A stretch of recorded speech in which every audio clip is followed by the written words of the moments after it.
আজকে সকাল থেকে বেশ বৃষ্টি হচ্ছিল, তাই ভাবলাম বিকেলের নাস্তাটা আজকে ঘরেই বানিয়ে ফেলি আর তোমাদের সাথেও শেয়ার করে ফেলি। ঘরে চিকেন ছিল, তাই ভাবলাম চিকেন দিয়ে চিকেন ব্রেড রোল বানিয়ে ফেলি। তাই প্রথমে একটা বাটিতে উষুম কুসুম গরম জল দিয়ে তার মধ্যে ইস্ট আর চিনি দিয়ে সেটাকে রেস্টে রেখে দিয়েছিলাম।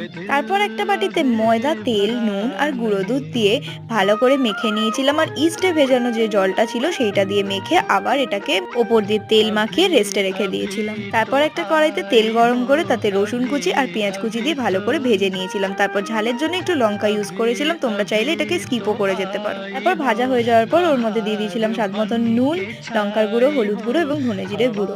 তারপর কেটে রাখা মাংসগুলো দিয়ে সয়া সস, টমেটো সস এবং চিলি সস দিয়ে নাড়াচাড়া করে রান্না হতে দিয়েছিলাম। তারপর ময়দার ডোটাকে আমার নিজের মতন ডিজাইন করে সেটাকে স্টিমে দিয়ে দিয়েছিলাম, আর শেষমেশ এটাকে খেতে কিন্তু বেশ টেস্টি হয়েছিল। তোমরাও কিন্তু ঘরে এটাকে একবার ট্রাই করে দেখতে পারো। আজকের ভিডিওটা এইটুকুই, দেখা হচ্ছে পরের ব্লগে। বাই।